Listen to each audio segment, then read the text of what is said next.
고린도후서 1장 1절부터 11절까지 말씀 제가 봉독하도록 하겠습니다.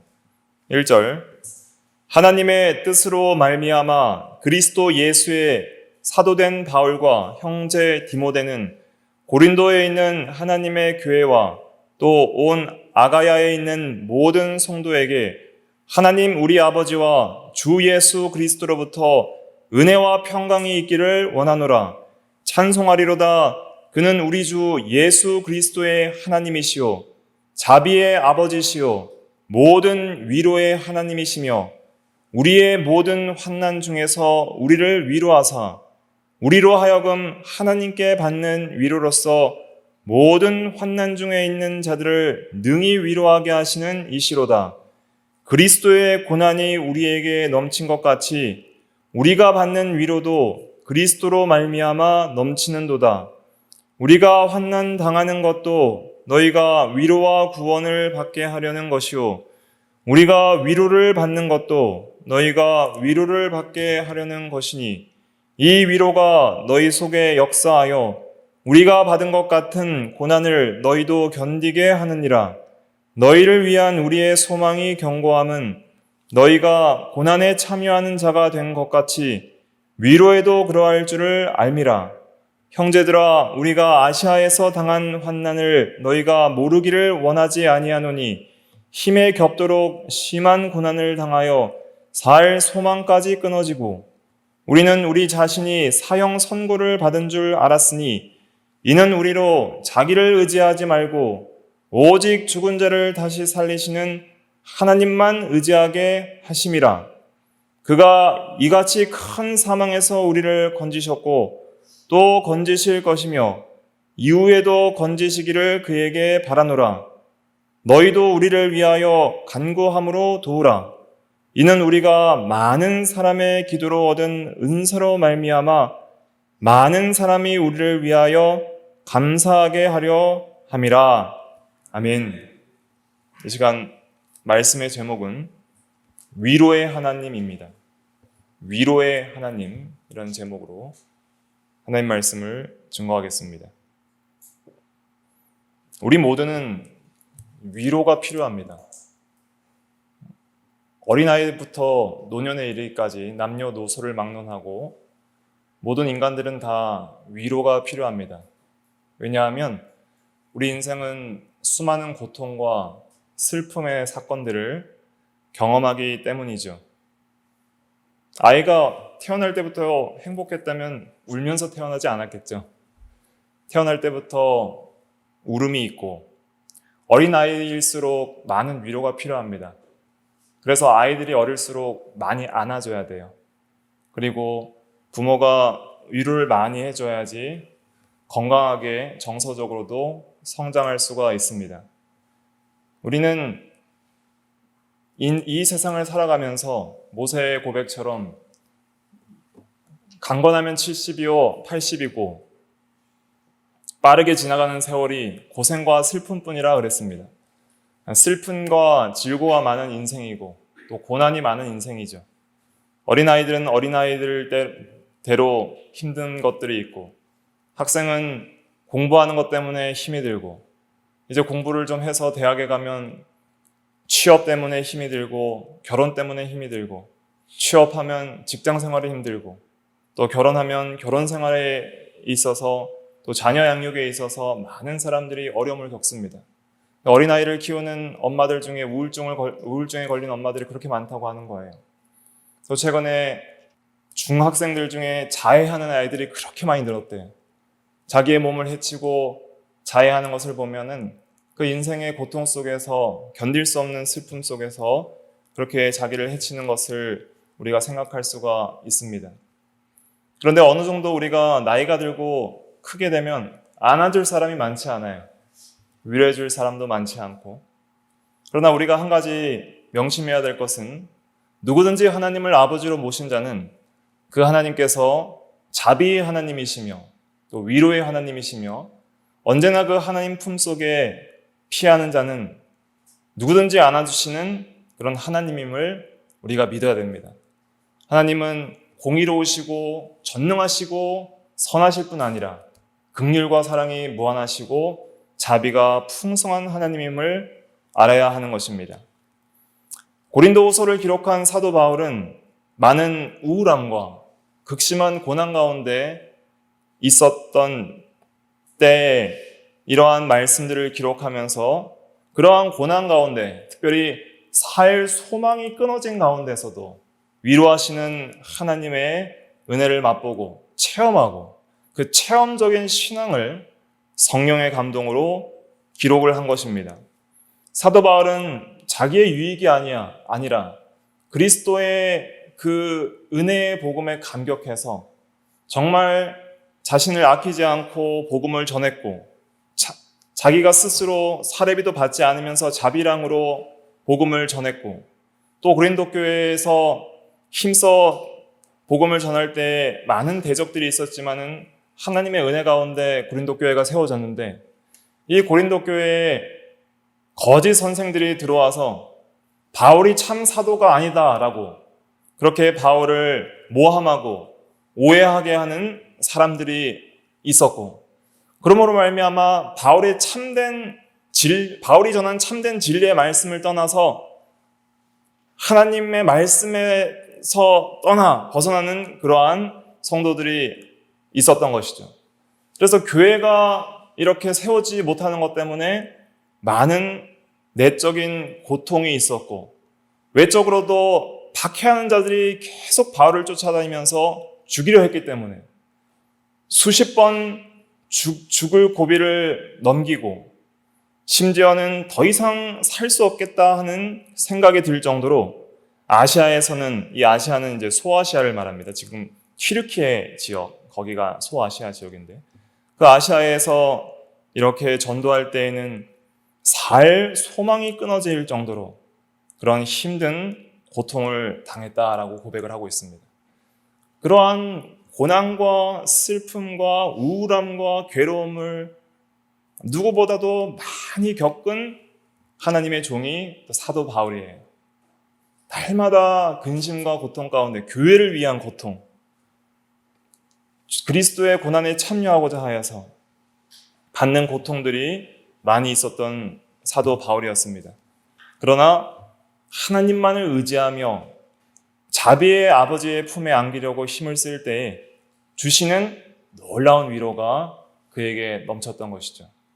그래서 어떻게 이러한 위로를 받게 되었고, 또 그러한 위로에 참여할 수 있는 것은 무엇인지 이 본문이 잘 증거하고 있습니다.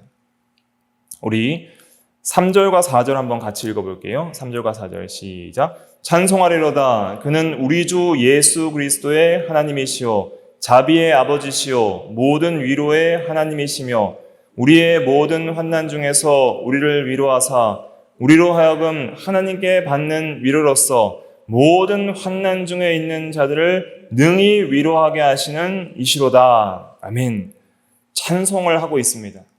먼저 은혜와 평강과 사랑과 위로를 받은 그 감격에 먼저 찬송을 하며 바울은 그의 서신을 시작하고 있습니다.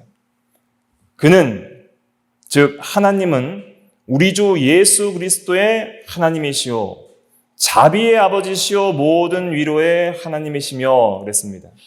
자비라는 것은 다른 사람이 어려움에 처한 상황을 보고 불쌍히 여기는 것이 자비이며, 또한 단순히 불쌍히 여기는 것에 그치는 것이 아니라 그 어려운 상황에서 벗어날 수 있도록 최선을 다해서 그 문제를 해결해 주는 데까지 나아가는 것이 참된 자비입니다. 행함과 진실함으로 도와주는 면이 있어야 되는 것이죠. 하나님은 그런 하나님이라는 것입니다. 모든 위로의 하나님이시며, 위로를 줄 때 단순히 말로만 주는 위로도 있지만은 실제적으로 그 어려운 현실들을 극복할 수 있는 힘과 능력을 공급해 주시는 하나님이라는 거예요. 그래서 능히 위로하게 하시는 이시로다, 이렇게 4절을 마지막에 말을 하고 있습니다. 능력을 주시고 사랑을 주시고 또 우리에게 필요한 내적, 외적, 육적, 영적 힘을 주시는 거예요. 우리가 이 세상을 살아가다 보면 많은 에너지가 필요합니다.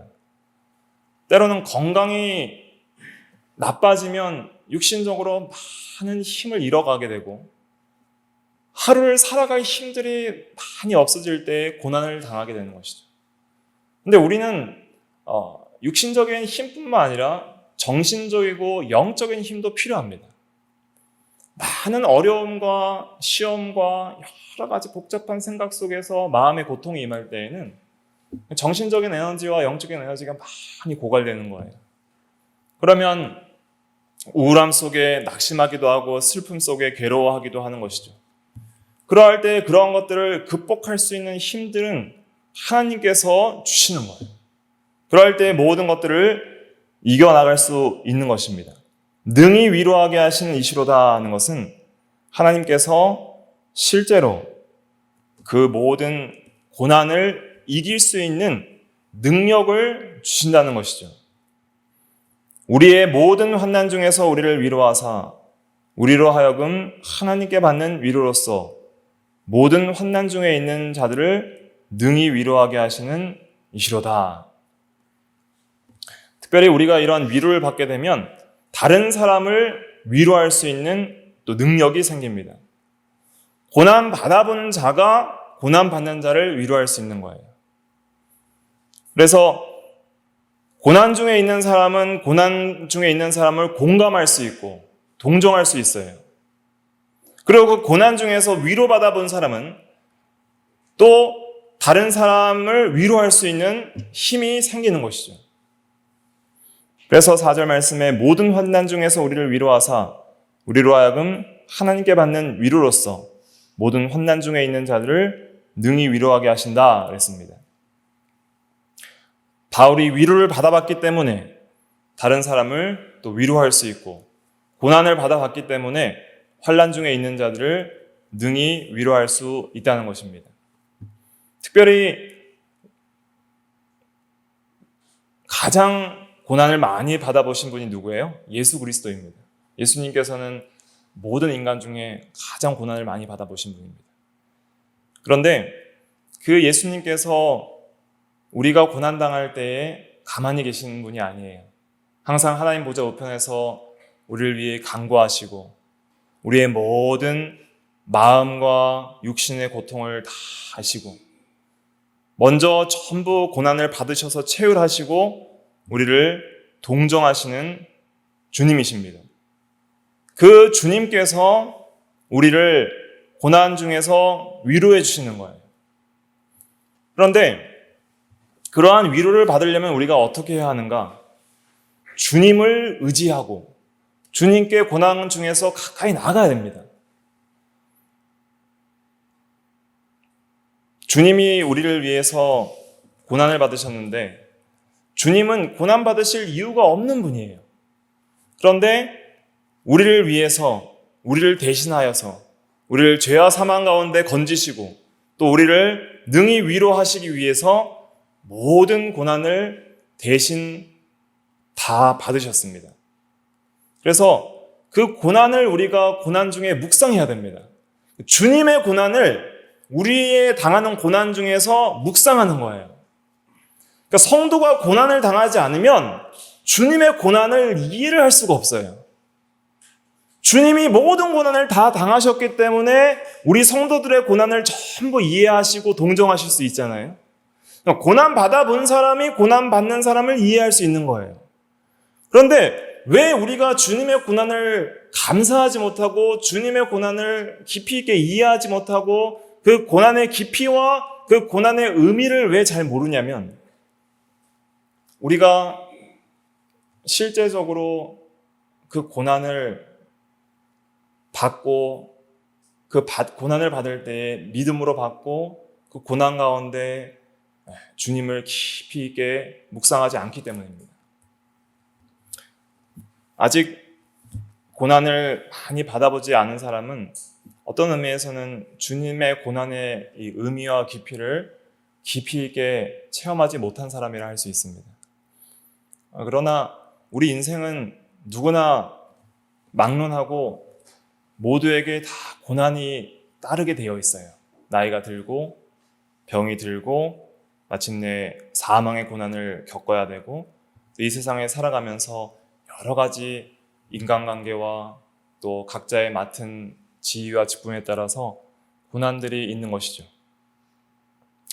그런 고난을 당할 때에 우리가 그 고난 가운데 원망하고 불평할 것이 아니라 그 고난을 통해서 예수 그리스도가 당하신 고난을 묵상하는 것이 중요합니다.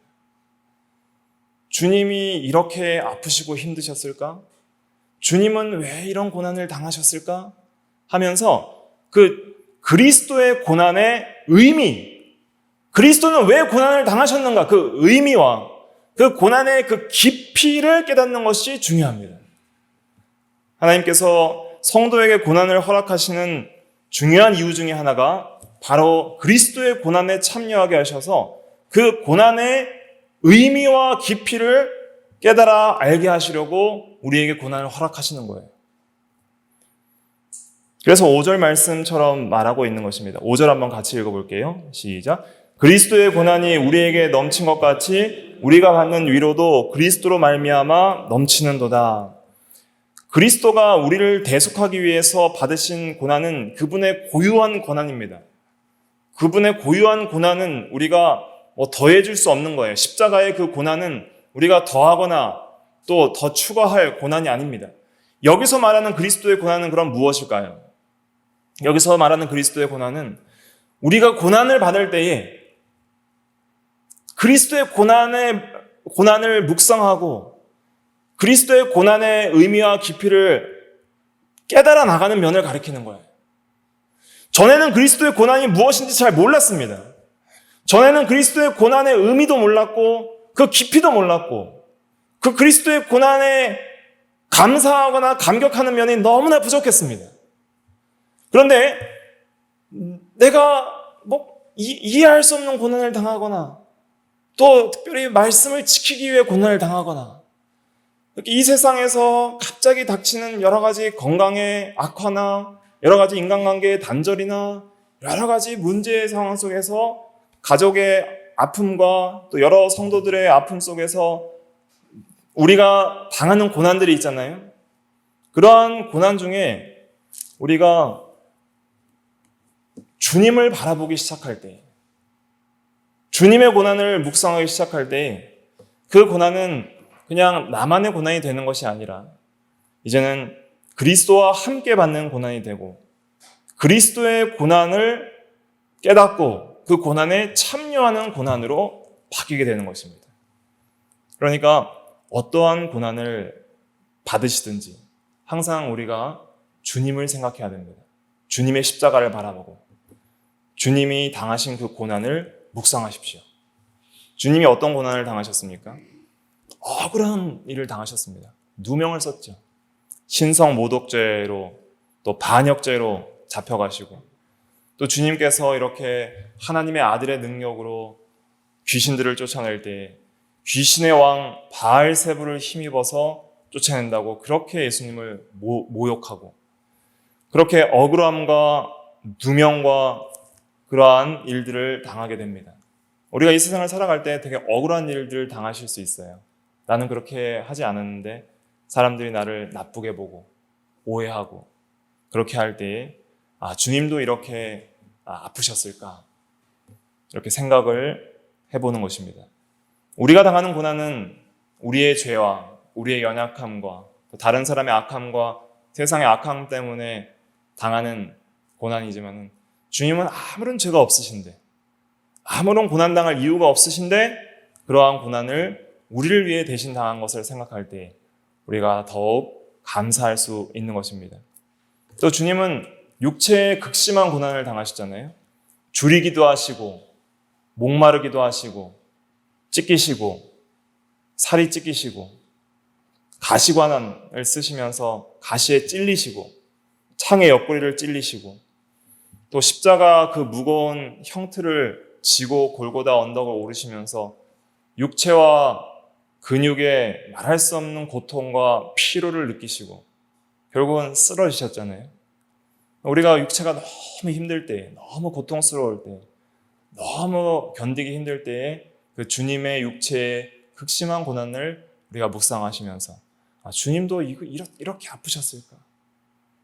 주님이 왜 이렇게 아프셨을까? 아, 나를 위한 고난을 이렇게 극심하게 당하셨구나. 저는 내가 주님의 고난을 되게 하찮게 생각했는데 내가 고난 중에 주님의 고난을 묵상해 보니 주님이 나를 위해 얼마나 큰 고난을 당하셨는지를 이제야 깨닫습니다. 주님의 은혜와 사랑에 감사합니다 하면서 그 주님의 고난에 함께 동참을 하는 거예요. 나의 고난 속에서. 또 주님은 수치를 많이 느끼셨잖아요. 죄인이라 칭함을 받으시고 또 옷도 다 빼앗기셔서 벌거벗김을 당하시고 침뱉음을 당하시고 군병들에게 희롱을 당하실 때 뺨을 맞으시고 또 홍포를 입어서 왕노릇 해봐라 하면서 로마 군병들이 희롱하는 것을 당하시고 수치를 당하셨습니다. 우리가 이 세상에서 때로는 수치함을 당하고 때로는 부끄러움을 당할 때 화를 내는 것이 아니라 오히려 주님이 나보다 더 부끄러움을 당하셨을 텐데 나를 위해 당하신 그 고난 생각하면서 우리가 감사할 수 있는 것이죠. 또 가난을 겪으셨습니다.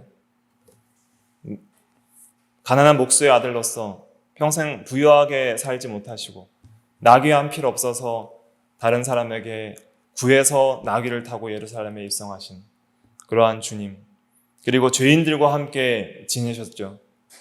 아무런 죄도 없으신 온전한 의로우신 성품의 주님께서 악한 죄인들 틈 속에서 살아가려니 얼마나 마음의 고통을 당하셨겠습니까? 그런데 이 주님이 받은 고난 중에 가장 큰 고난은 무엇일까요? 주님이 받으신 고난 중에 가장 큰 고난, 십자가에서 못이 박혀서 손과 발이 아프신 고난, 아니면 부끄러운 고난, 아니면 목마른 고난, 이러한 것들이 가장 힘든 고난이었을까요? 주님이 받은 고난 중에 최고의 고난은 무엇이냐면 하나님 아버지께 버림받는 고난이었습니다. 하나님 아버지께로부터 버림받는 고통. 여러분들이 버림받아 보신 적 있으십니까? 특별히 그렇게 배신당해 보신 적이 있으십니까? 주님은 아버지께뿐만 아니라 부모와 형제들에게도 귀신 들렸다 하면서 미쳤다 해서 잡으러 온 사건도 있었고, 그리고 3년 동안 사랑하시면서 그렇게 아끼고 사랑하셨던 제자들로부터 전부 버림받았습니다.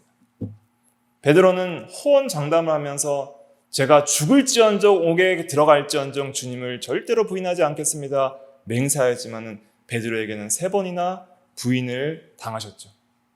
그런 배신을 당한 고난, 그러한 고난도 있었지만은 그러나 가장 큰 고난은 무엇이냐면 영원부터 영원까지 늘 교통하는 아버지와의 그 사랑의 교통과 교제에서 끊어지는 고난, 아버지의 그 사랑의 관계에서 끊어져서 아버지로부터 버림받는 고난, 그 고난이 주님께는 가장 큰 고난이었던 거예요.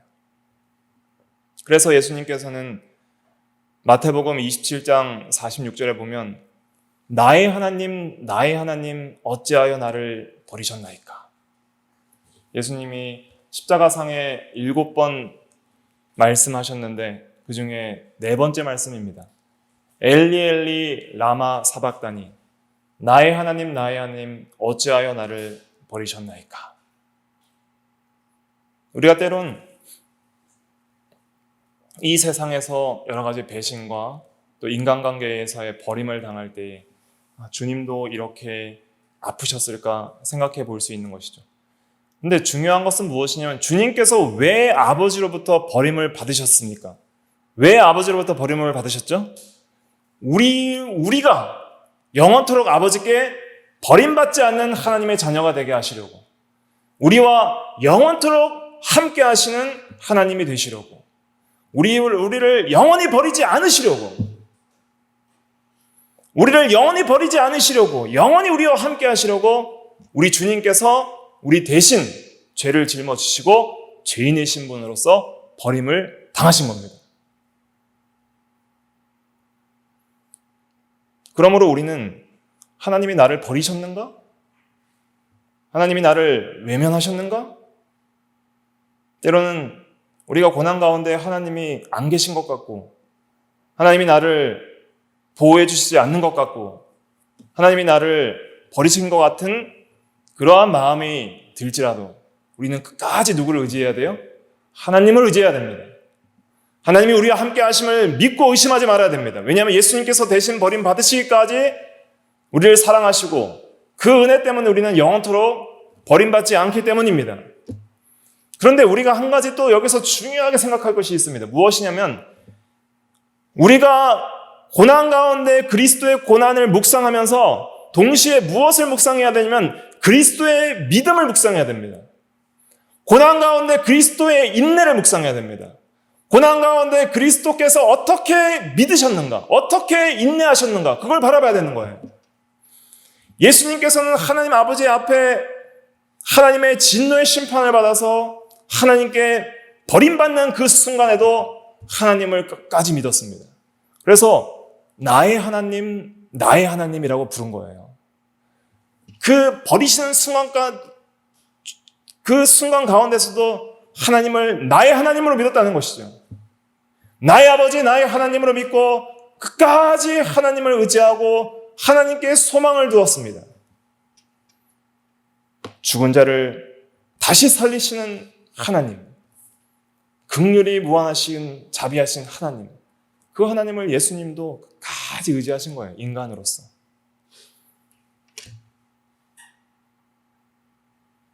우리도 고난 가운데 이러한 신앙이 필요합니다. 때론 너무 낙심이 돼서 원망 불평이 올라올지라도 그러한 것들을 우리가 다 버리고 나의 하나님이라고 간절히 기도할 수 있는 신앙들이 필요한 것이죠. 하나님께서 그리스도를 버리셨을 때 얼마 동안 버리셨는지 우리는 알 수 없지만은 그러나 하나님과의 관계가 끊어짐과 동시에 온전한 순종과 이 믿음은 하나님 앞에 의가 되고 하나님 앞에 받으실 만한 합당한 신앙이 되어서 하나님과 다시 관계가 연결되는 놀라운 은혜가 있었던 것이죠. 그래서 예수님께서 마지막 십자가상의 마지막 말씀이 뭐예요? 아버지여 내 영혼을 받으시옵소서 하고 아버지께 그 영혼을 의탁하면서 다시 하나님 아버지 안에서 그 육신의 죽음을 경험하게 되셨던 것이죠. 그래서 우리도 이 세상을 살아가면서 하나님을 간절히 의지해야 됩니다. 하나님은 항상 우리와 함께 하시며 자비와 위로의 하나님으로서 우리와 함께 하십니다. 그리고 고난 가운데 우리가 하나님을 간절히 의지하고 나의 하나님 이렇게 간절히 부르면서 하나님을 의지하고 또 우리 주 예수 그리스도의 고난을 묵상할 때 놀라운 위로와 평강이 우리와 함께합니다. 세상이 말할 수 없는 그런 내적 평강과 기쁨과 위로가 우리 가운데 함께합니다.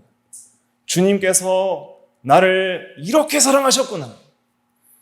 이 모든 고난까지도 기쁨으로 감당하시고 나를 사랑하사 날 위하여 자신을 내어주신 하나님의 아들의 그 사랑을 깊이 있게 깨달으면서 그 사랑 안에서 우리의 마음이 녹아지고 새 힘이 나고 하나님의 사랑 안에서 우리가 위로를 받는 거예요.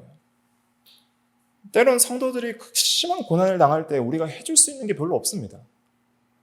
기도해 주거나 또 위로를 해주는데 근데 고난받는 사람에게 가장 필요한 건 무엇이냐면 그가 여전히 사랑받고 있다는 것을 느끼게 해주는 거예요. 당신은 여전히 하나님 아버지와 우리 주 예수 그리스도 안에서 사랑받는 하나님의 자녀임과 또 성도들이 그 고난 가운데 있는 성도들을 사랑하고 있다는 것을 느끼게 해주는 것이 중요합니다. 말과 마음뿐만 아니라 우리가 할 수 있는 행함으로 그 성도들이 내가 여전히 사랑받고 있구나 하는 것을 느낄 때 그때 소망이 생기는 거예요. 자녀들이 자신의 어리석음과 무지함과 욕심 때문에 사고를 치고 다치고 그래서 엉엉 울고 돌아올 때 왜 그랬냐고 책망하기보다는 여전히 그러한 죄인의 신분으로서 부모 앞에 서서 전적으로 부패하고 전적으로 100% 잘못해서 부모 앞에 서서 책망받을까 두려워하는 아이를 먼저 책망해보다는 안아줄 때, 여전히 사랑받고 있다는 것을 알게 할 때, 그때 위로가 되고 또 모든 다른 책망도 받을 만한 힘이 생기는 것이죠. 우리가 하나님의 위로를 많이 받아야 됩니다. 위로를 받아야 예수 믿는 것도 힘이 나는 거예요. 신앙생활도 힘이 나는 거예요. 위로가 있어야지 죄도 이길 힘이 나고 사망을 이길 힘이 나고 세상의 시험과 고난을 이길 힘이 나는 거예요. 근데 반드시 하나님께서 위로하십니다.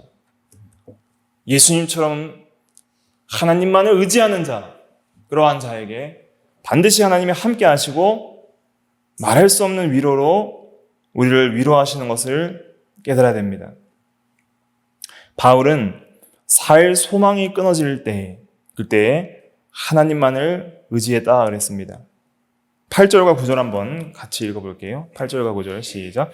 형제들아, 우리가 아시아에서 당한 환난을 너희가 모르기를 원하지 아니하노니 힘에 겹도록 심한 고난을 당하여 살 소망까지 끊어지고 우리는 우리 자신이 사형 선고를 받은 줄 알았으니 이는 우리로 자기를 의지하지 말고 오직 죽은 자를 다시 살리시는 하나님만 의지하게 하심이라. 아멘. 우리는 왜 하나님의 위로를 잘 못 느낄까요? 자기를 의지하기 때문입니다. 아직 나는 내 힘이 있다. 내 지혜가 있다. 나의 능력이 있다. 내 힘으로 모든 것을 해결할 수 있다. 하나님 없이 살아도 살만하다 라고 생각하는 그 교만한 마음들, 여전히 자기 생각, 자기 주장, 자기 여러 가지 능력들이 여전히 남아있는 거예요. 재력도 아직은 좀 남아있고 육체의 힘도 좀 남아있고 인간관계에서 어려울 때 도움받을 만한 사람들 아직 남아있고 세상적으로 의지할 만한 여러 가지 물질, 권력, 쾌락 이런 것들도 있고 위로를 받을 때 하나님과 그리스도 외에 세상이 주는 그 쾌락의 위로가 아직 남아있고 음악의 즐거움, 스포츠의 즐거움, 여가의 즐거움, 여행의 즐거움 여러 가지 이 영상 매체의 즐거움 그런 것들이 있으니까 그것만 해도 충분하다 생각을 하는 것이죠. 그러나 살 소망이 끊어질 때에는 그 모든 것도 아무런 의미가 없어집니다.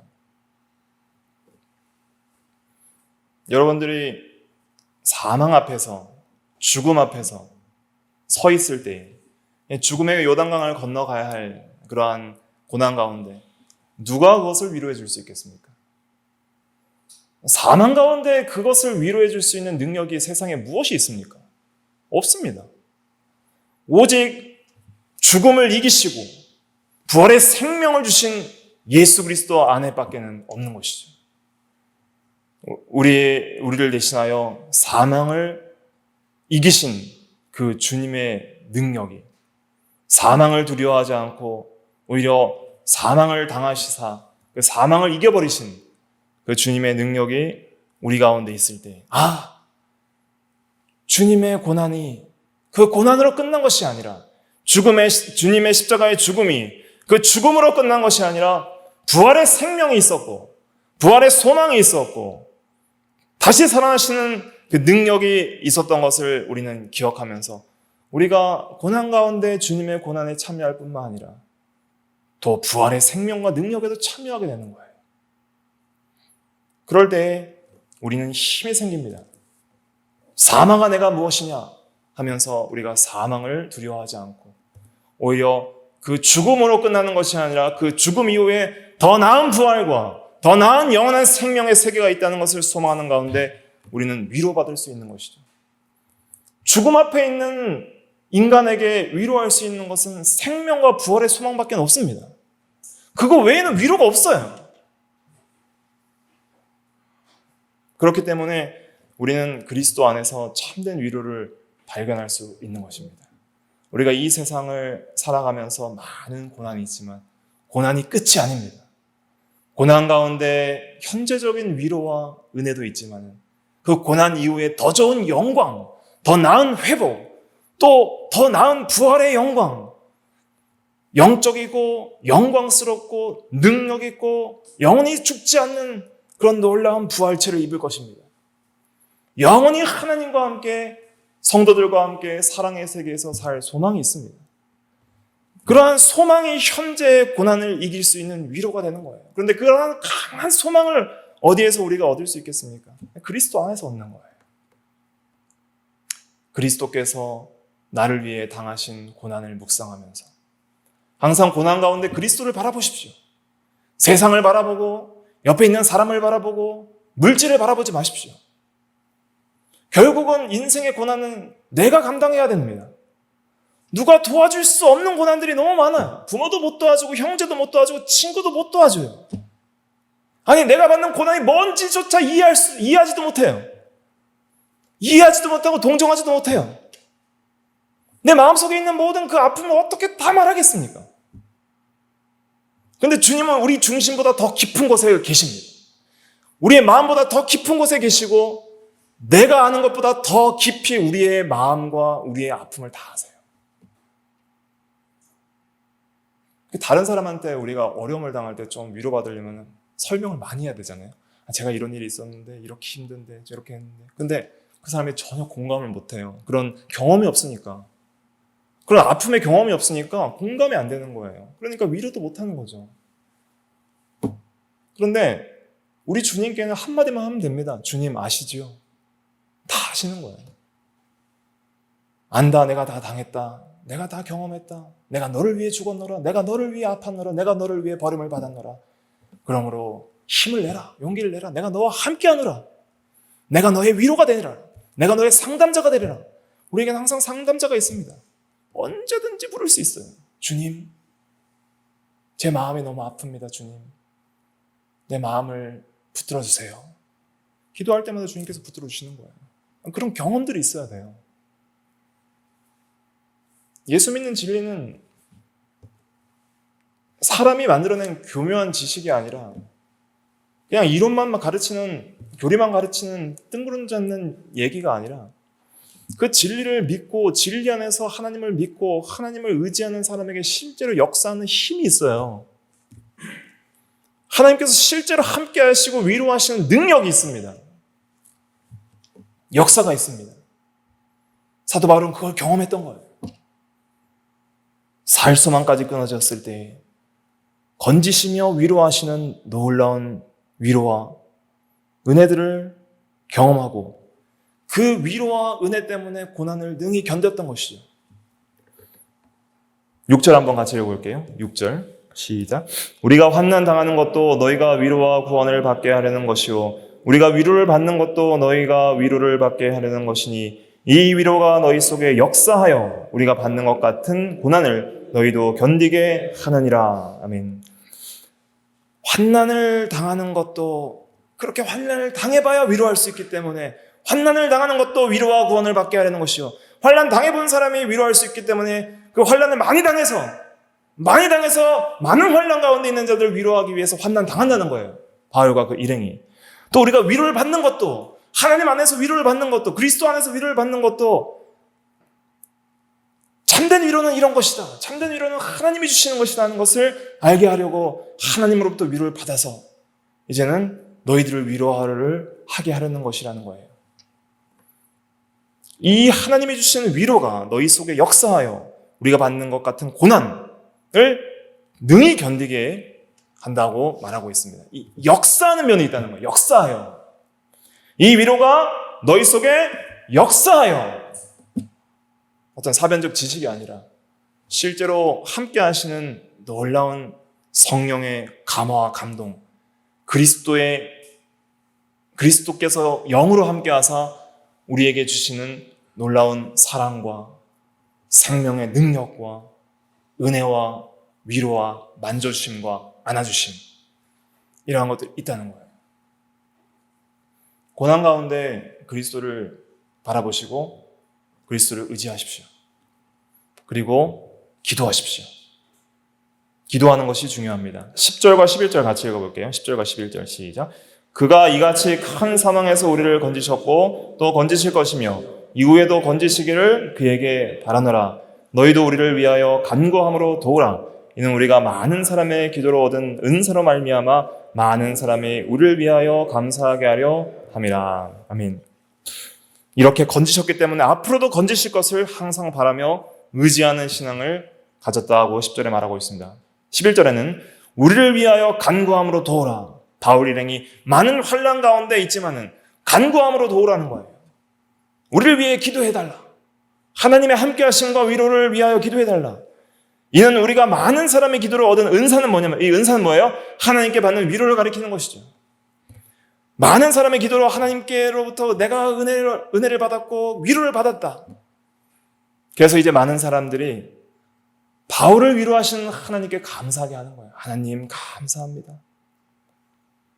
그렇게 생명을 아끼지 않고 힘써 죽을 위기에 있었지만 끝까지 지켜주시고 위로해 주신 하나님 감사합니다. 그렇게 기도하는 사람들은 그 기도의 역사를 보고 또 감사하게 되는 것이죠. 기도하는 것이 중요합니다.